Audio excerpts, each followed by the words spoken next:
Hello po mga kababayan, si Dante Maravillas, Bicolano vlogger, broadcast journalist from Albay. Gusto ko itong i-share na napakagagandang developments sa efforts mga kababayan ng ating gobyerno, ng ating Pangulong Bongbong Marcos na maayos po ang internet connection dito po sa ating bansa at saka maabot yung pinakang malalayong lugar. Ang sabi ng ating Pangulong Bongbong Marcos, dapat available sa bawat Filipino ang internet services po. Yan o, pinangunahan ng ating Pangulo ang paglunsad sa National Fiber Backbone Phases 2 and 3 sa Palo Leyte, aimed at providing faster and more reliable internet connectivity across the country.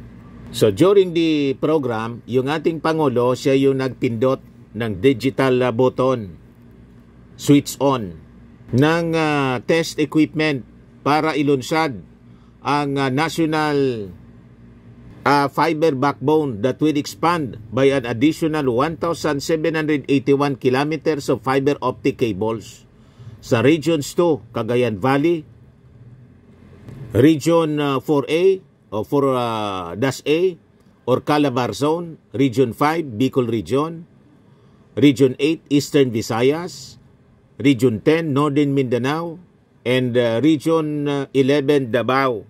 Kita ninyo, walang pinipiling lugar po ang ating Pangulong Bongbong Marcos kasi siya po, Pangulo ng lahat ng Pilipino. Kahit ng mga DDS, kahit ayaw nilang kilalanin yung ating Pangulo, bilang Pangulo ang kinakilala nila, si Digong at si Sara Duterte ang gusto nilang ipalit. Kahit malayo pa yung 2028, gusto na nilang iupo.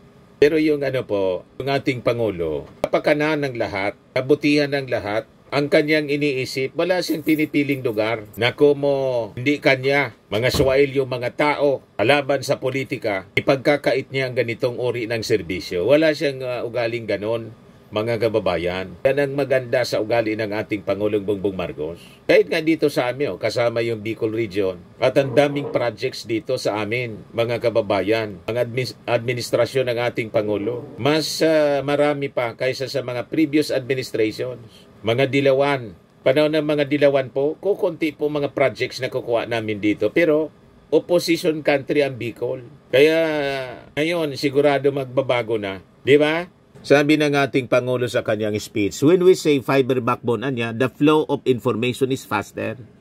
You will know sooner if a typhoon is coming or if there are job openings in different towns. You will be able to talk to your loved ones more easily. Mas mabilis po, mga kababayan. Hindi na natin poproblemahin makipag-usap kahit kanino. Anywhere in the world. Karamihan pa naman sa mga OFWs, mga kababayan, galing pa yan sa kung saan-saang lugar, malalayo na mga barangay. Kaya sila lumuwas ng ibang bansa kasi mahirap yung buhay nila dito, malalayo silang probinsya nagtatrabaho. Malalayong probinsya sila galing. Ganun po. So napakalaking tulong po ito. There are some parts of the country, sabi niya, that are still not covered by the signal, forcing people to travel far to get a signal. That's why we are here to bring the internet closer to everyone. This grand launch came a year after the rollout of National Fiber Backbone Phase 1, the first and only government-owned backbone spanning 1,245 kilometers from Lawag, Ilocos Norte to Roses, Quezon City. It aims to broaden network coverage by providing internet access to over 600 government offices and public areas, benefiting around 17 million Filipinos, including 1.3 million unique users. Ganon, mga kababayan, ang ating Pangulo para sa bagong Pilipinas. Wala siyang pakialam sa politika. Di ba? Tuloy-tuloy lang ang pagtrabaho para gumanda ang ating bayan. So itong fiber backbone is a high-speed fiber optic network that connects major routers, data centers, in internet hubs. It serves as the core infrastructure for transmitting large volumes of internet traffic. So after the event, yung ating Pangulo dumiretso sa MacArthur Landing Memorial National Park para pangunahan naman yung launching ng free public Wi-Fi. He engaged in a virtual interaction with remote communities, teachers, students, and local officials who conveyed their heartfelt gratitude to Marcos for the free Wi-Fi for all program. Participating schools were from the provinces of Tawi-Tawi, Batanes, Marawi, Zambales, and Cotabato City. Doon sa Marawi po, personal yun na gastos ng ating Pangulo. Tuwang-tuwa nga, binigyan ng free wifi doon, yung Starlink. Tuwang-tuwa si Elon Musk. Di ba? Ito siya yung sa Marawi City. Pinamigayan ng ating Pangulo. Personal siya na pera ng ating Pangulo. Ayan o, sabi dyan. Tingnan, nagpayag ng suporta ang CEO ng SpaceX na si Elon Musk sa mga pagsisikap ng administrasyon ni Pangulong Ferdinand R. Marcos Jr. na mapunan ang digital gap ng Pilipinas sa pamamagitan ng Starlink Internet Kits. Ang Starlink project ay naglalayong magbigay ng access online para makatulong sa edukasyon ng mga mag-aaral sa mga malalayong komunidad sa bansa.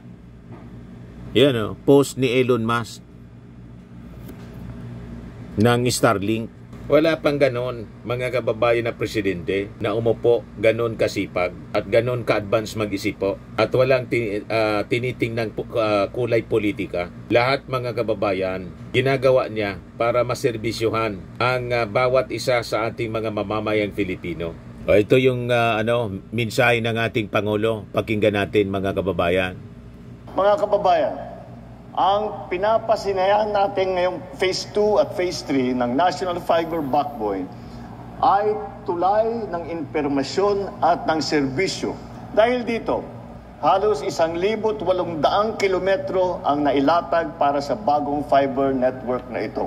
Ngayon, pinapalawak pa natin ang programang sa programang ito sa Cagayan Valley, sa Calabarzon, sa Bicol, sa Eastern Visayas, Central Mindanao. Dahil dito, mahigit 600 tanggapan ng gobyerno ang magkakaroon ng mabilis at maaasahang internet.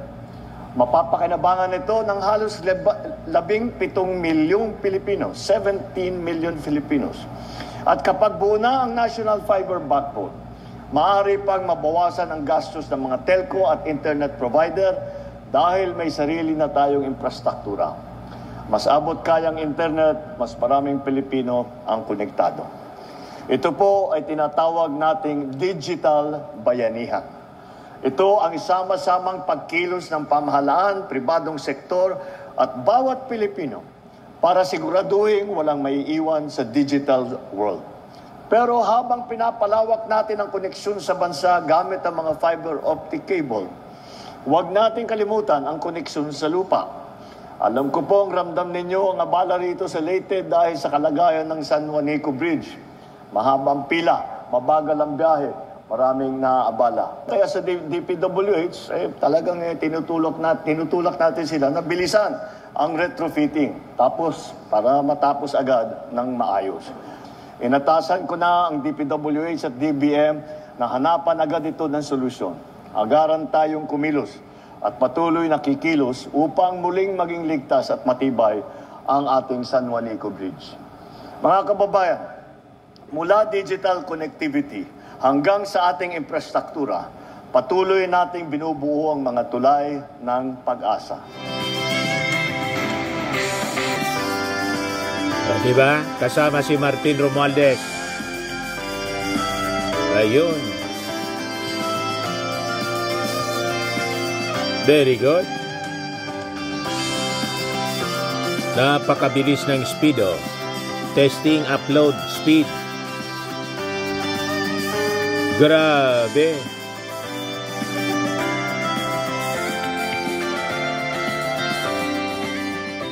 Mga kababayan. At sa San Juanico po, San Juanico Bridge, more than 500 million inilang pondo para sa San Juanico Bridge.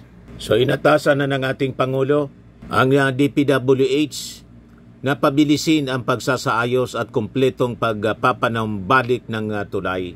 Para wala nang masabi pa si Amy Marcos. Galit si Amy Marcos, wala daw pundo. Galit sa kanyang pinsan na si Martin Romualdez kasi pinagsisilusan po si Martin. laging dikit sa ating Pangulo. At inaakusa na susunod na Pangulo. Parang sila na lang ang may karapatan, mga kababayan, na tumakbo sa presidency.